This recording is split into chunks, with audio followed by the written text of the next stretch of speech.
Hoy día vamos a leer el Evangelio según San Marcos. Hoy día vamos a empezar con el primer capítulo y con los primeros versículos, obviamente. Una de las cosas que quiero compartirles antes de empezar con la lectura es como una pequeña introducción. Marcos, el autor de este Evangelio, es uno de los discípulos que llega a seguir a Jesús en el transcurso del tiempo de los apóstoles. En el libro de los Hechos lo encontramos como Juan Marcos, alguien que empieza sus viajes misioneros con el apóstol Pablo y con Bernabé, pero que luego él se retira y él se aleja, y luego eso, terminando el primer viaje misionero, causa una división entre Bernabé y Saulo. Una de las cosas que la tradición de la iglesia nos enseña es que Marcos escribe este evangelio para la edificación del pueblo romano. Hay muchas señales de que Marcos se dirige a los romanos por palabras que usa en latín, pero la tradición también nos dice que el que le dicta y el que le comparte la información de este evangelio, de este libro, es el mismísimo apóstol Pedro. Así que en verdad el evangelio según San Marcos, aunque fue escrito por Marcos, un discípulo, en verdad toda la inspiración, por así decirlo, viene detrás del testimonio del apóstol Pedro.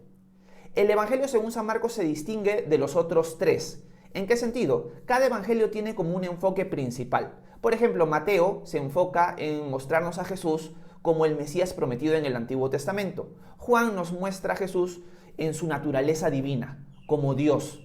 Pero Marcos se va a enfocar en explicarnos o mostrarnos a Jesús en una actitud servil. Él nos va a mostrar a Jesús como el siervo, como alguien que está constantemente activo y que sirve y se mueve por indicaciones de su Padre. Siempre está siendo guiado por el Espíritu Santo, pero siempre está activo haciendo las cosas que el Padre le manda hacer. Él no se mueve si el Padre no le dice y va a estar en constante acción.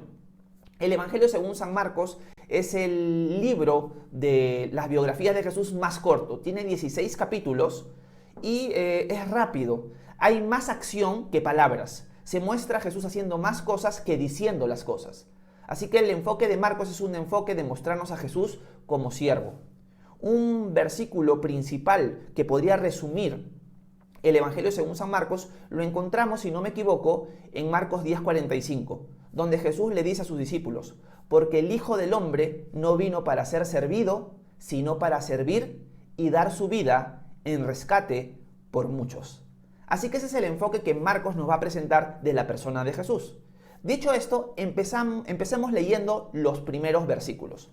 Vamos a leer el primer versículo y hacemos una pausa aquí.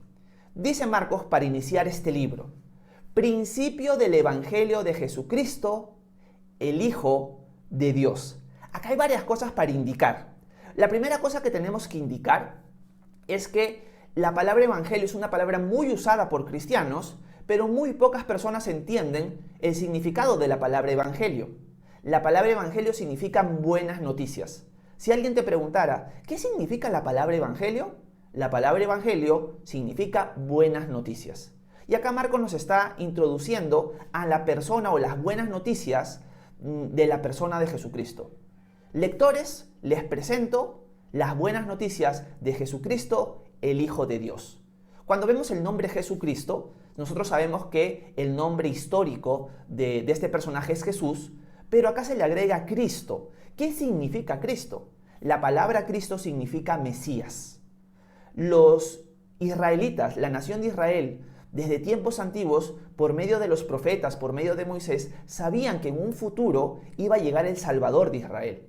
Iba a llegar el Salvador que los iba a liberar de la opresión política, pero también de la opresión espiritual. Acá Marcos nos está diciendo que Jesús es el Cristo, es el Mesías prometido en el Antiguo Testamento. Así que cuando leamos Jesucristo, no estamos pensando o no pensemos que es su apellido, sino que es su título. Él es el Mesías, Él es el Cristo. Y dice Marcos, el Hijo de Dios. Así que esta es la pequeña introducción que hace Marcos para luego presentarnos a otro personaje más. El personaje que vamos a ver a continuación, anunciado por Marcos, es Juan el Bautista. Así que ya nos dijo que todo este libro se va a tratar de las buenas noticias de Jesucristo, que es el Hijo de Dios. Pero ¿qué podemos entender nosotros como Hijo de Dios? Lo vamos a ver en la descripción que hace Marcos de Juan el Bautista. Primero se va a soltar dos profecías que anunciaban que antes de la aparición de Jesús iba a aparecer un precursor, alguien que iba a preparar el camino para la llegada de Dios mismo.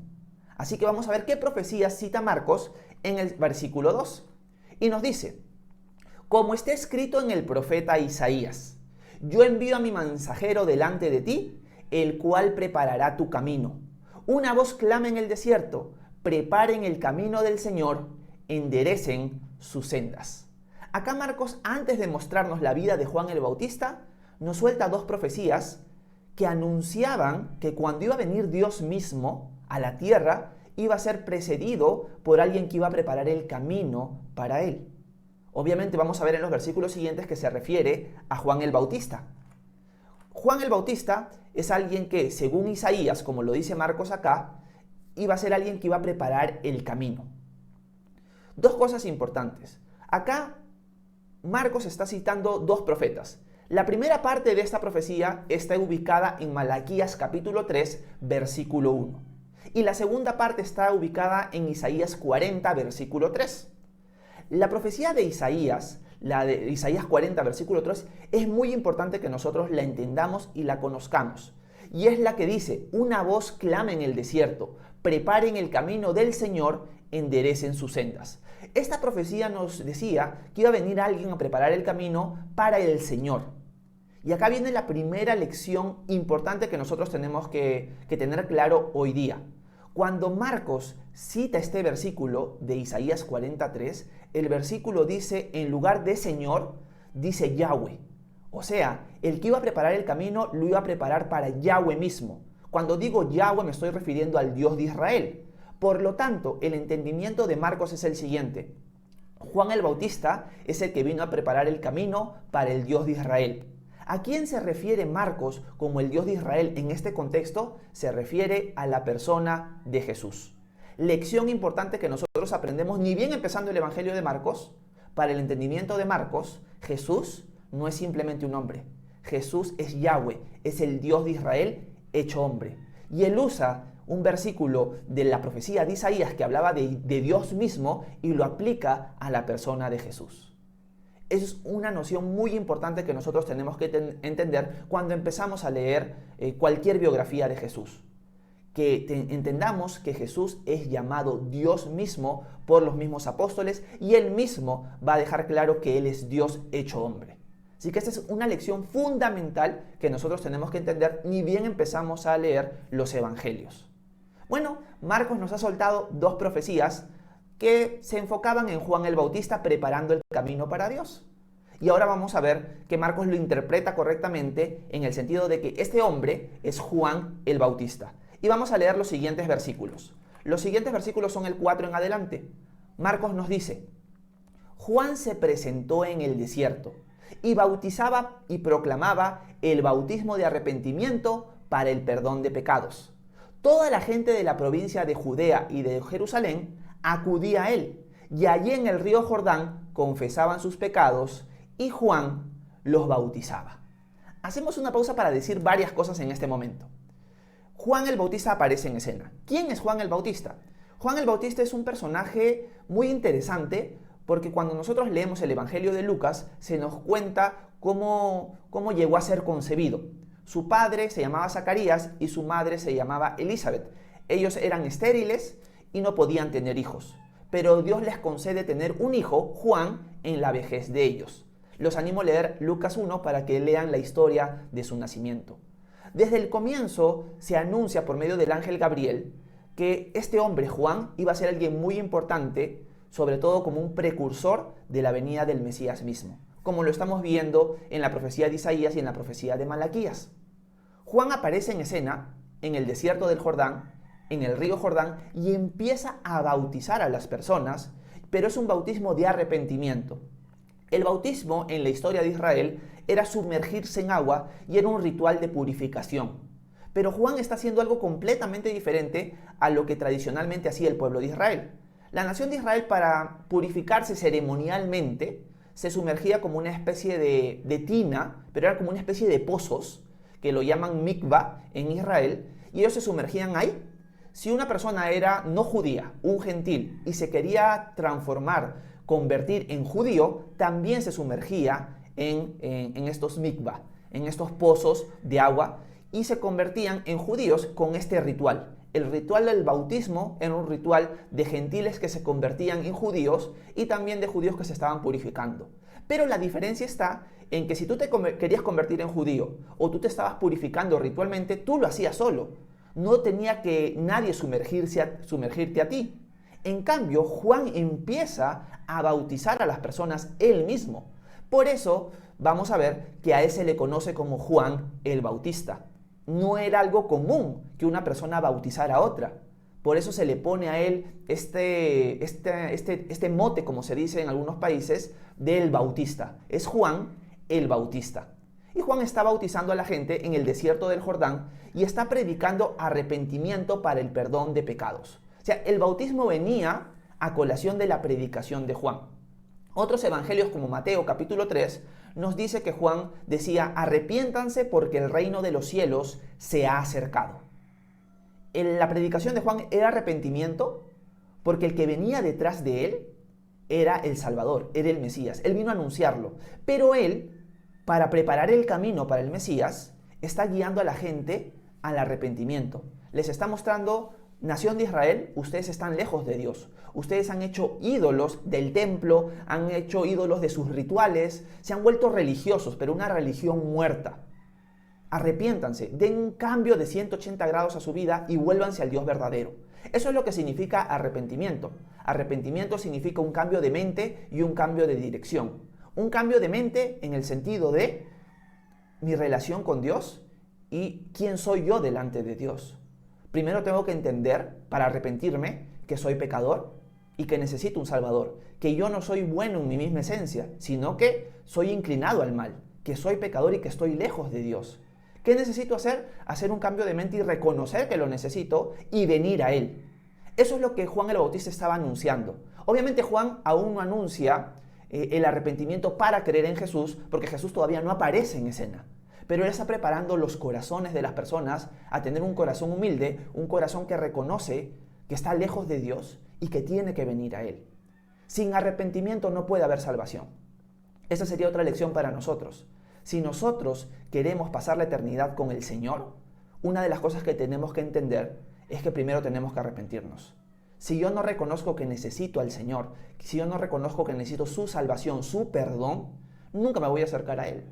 Me voy a acercar quizás religiosamente, como lo estaba haciendo la nación de Israel.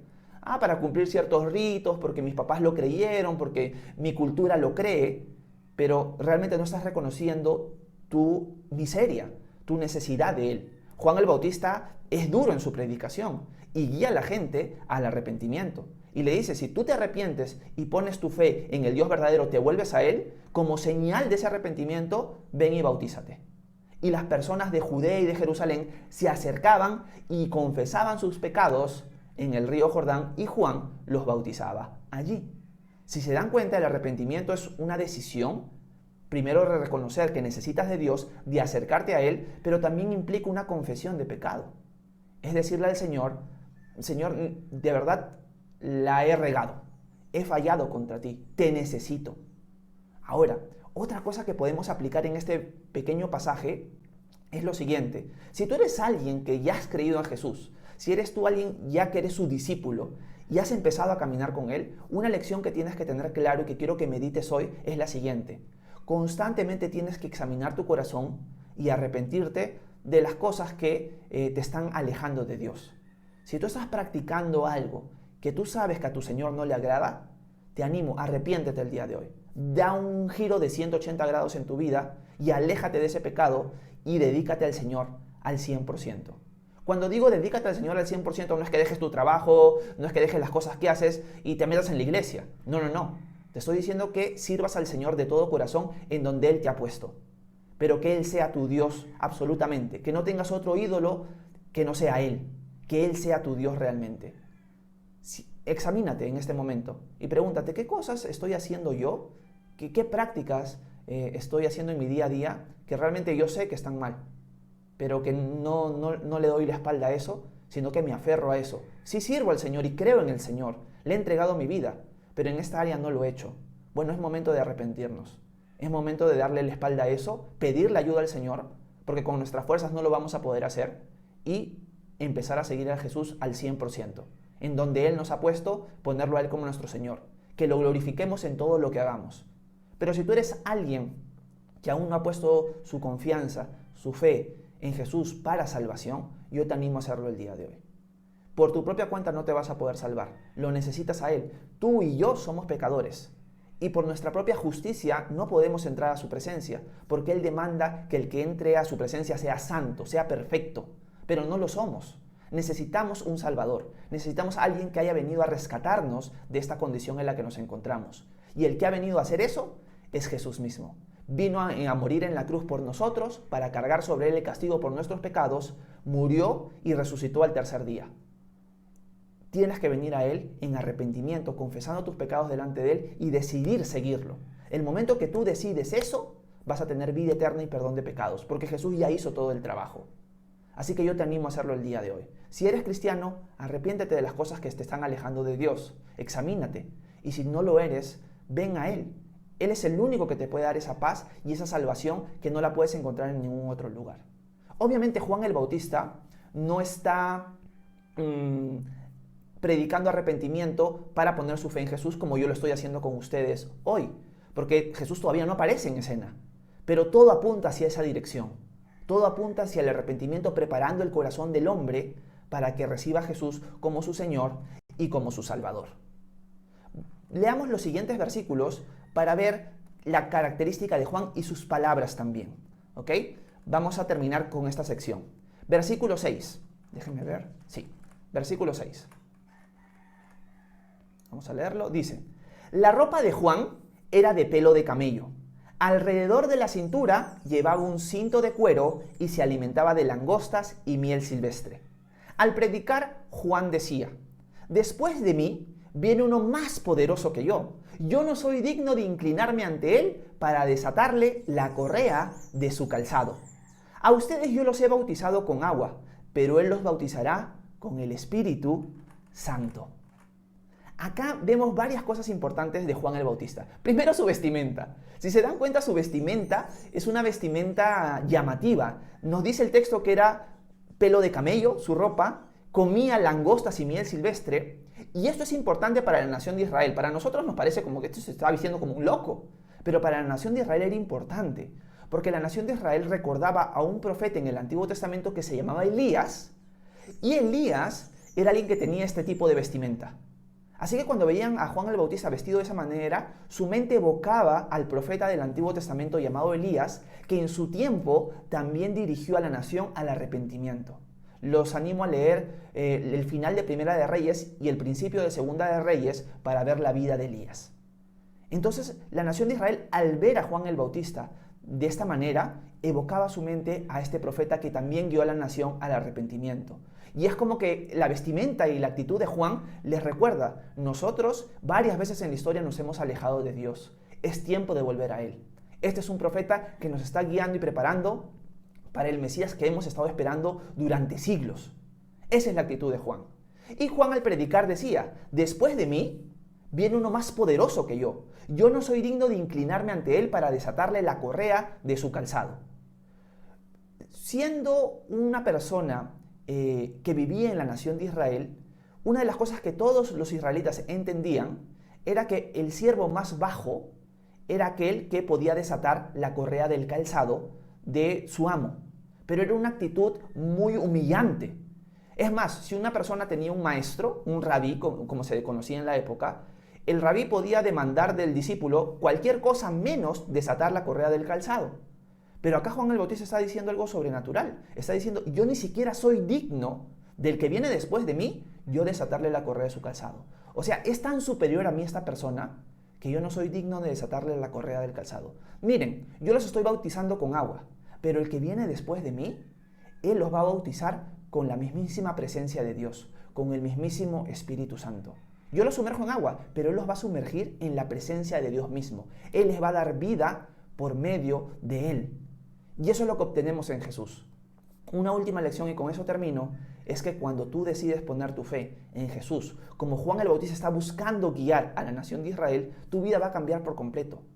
Vas a dar un giro de 180 grados, no solo por la decisión que has tomado, sino porque ahora Dios te va a dar a ti el poder de empezar a vivir una nueva vida. Jesús conversa con Nicodemo en Juan 3 y le dice que es necesario nacer de nuevo para entrar en el reino de los cielos. Juan el Bautista está diciendo, esta persona que viene después de mí, que es Jesús, Él los va a hacer nacer de nuevo a ustedes. Les va a dar una vida completamente nueva, una vida completamente renovada, porque Él los va a sumergir, Él los va a bautizar, que eso es lo que significa el bautismo, en el Espíritu Santo. Así que si tú te arrepientes hoy de tus pecados, vienes a Jesús, tu vida va a cambiar por completo. Te animo a hacerlo el día de hoy. Y si tú eres alguien que ya diste ese paso, como te dije, una de las cosas que tienes que meditar hoy y examinarte hoy es en qué cosas necesito arrepentirme. El arrepentimiento tiene que ser parte de la vida del cristiano. Así que los animo hoy, amigos que están presentes, a hacerlo. Si no has creído en Cristo, da el paso de una vez. No lo retardes más. No sabes cuándo Él va a volver. Pero si tú eres alguien que ya lo ha seguido, toma el tiempo de examinarte y dejar atrás todo aquello que te retrasa de seguir a Dios y todo aquello que lo estorba y que es pecado contra Él. Los animo a eso. Muchas gracias por prestarme este tiempo de atención. Espero que en esto podamos meditar en el transcurso del día. Y ahora voy a leer preguntas que ustedes pueden tener con respecto a lo que hemos leído, alguna duda de estos primeros 8 versículos que hemos visto y conversar un poquito con ustedes unos 10 minutos. Así que voy a tratar de leerlos.